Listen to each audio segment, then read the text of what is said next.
Now to the U.S., where the United States House of Representatives has passed a $95 billion legislative package providing security assistance to Ukraine, Israel, and Taiwan.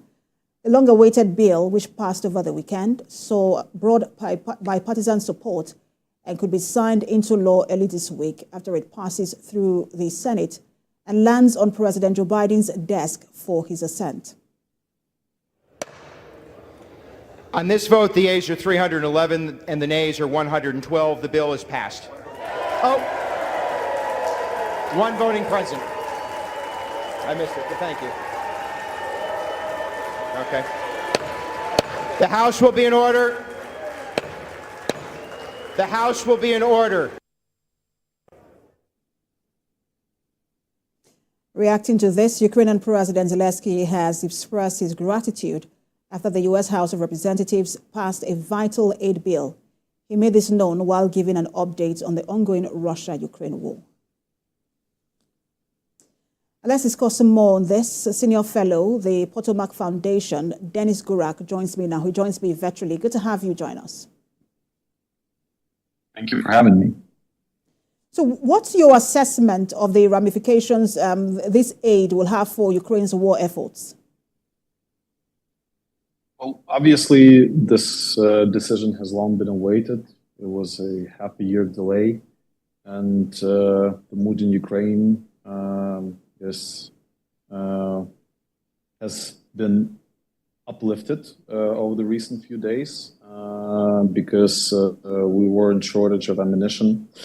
I'm Ukrainian myself, and basically everyone was watching and waiting for this to be passed as soon as possible. But would this have any impact, direct impact on the front lines? Because we've seen Russia take territories in Ukraine. Sure. It depends on how fast the supplies arrive and what is going to be included in them. There are some signs that Ukraine will have long-range HIMARS missiles included in the package. There were a few statements from U.S. officials about that today. And seems like the Senate vote is coming tomorrow, and President Biden said that he will sign it without delay. So, and Pentagon stated that the supplies are ready to be shipped. So, hopefully, we'll see the change of situation in the coming weeks.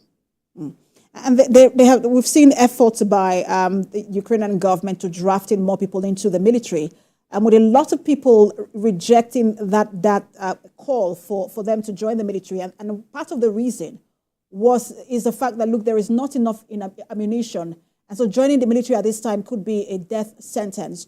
Will this now boost the morale of those who are already on the front lines, and then those who have been rejecting the call to join the military? Definitely, it will boost the morale. I'm actually in Kyiv myself now, so I can see this, frankly, just on the ground.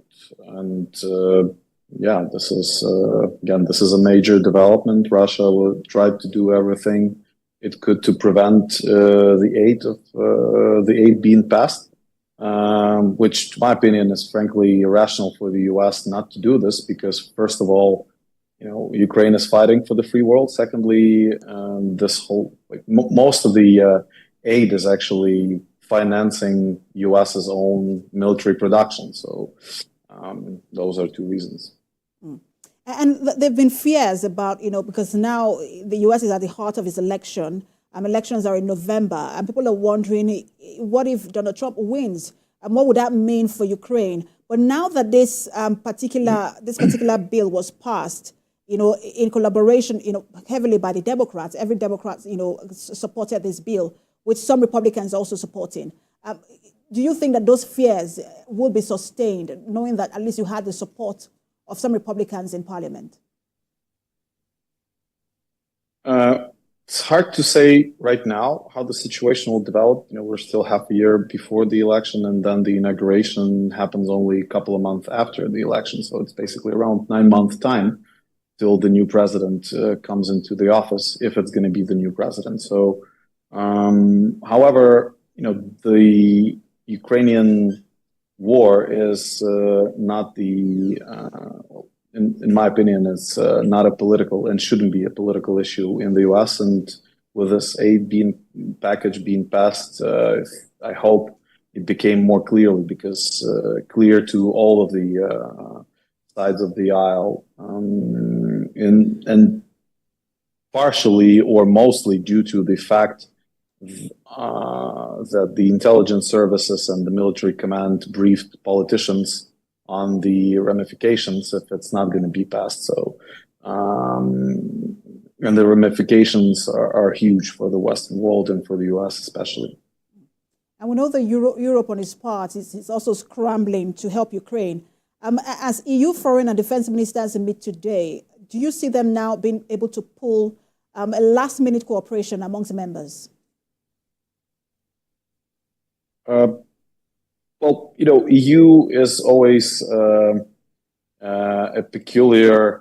has always very peculiar decision-making process just because of how the bloc functions. But again, I think there is a firm understanding in all of the countries in the EU that the world cannot allow Russia to win. Ukraine is literally defending the free world with its own people, and Ukraine is not asking, for something that hasn't been promised when Ukraine displaced itself of the nuclear weapon. So it is just, acting on the international obligations of specifically U.S. and United Kingdom. And Dennis, I know that you live both in Ukraine and in the U.S., so you understand the politics of both countries very well. So I want to talk about the political ramification of this. The votes, are politically risky for Republican House Speaker Mike Johnson to get Ukraine's aid package through. Considering what happened to Kevin McCarthy, will there likely be internal political fallout? There are rumors this might happen. However, U.S. politicians, U.S. politics is hasn't been an easy to understand in the last couple of years. So I guess U.S. politicians will figure out themselves what makes sense for them and what doesn't. So we're watching out for how fast this will pass in Senate and then the assent of President Joe Biden. Thank you so much for your time. Senior Fellow, the Potomac Foundation, Dennis Gurak. Thank you for having me.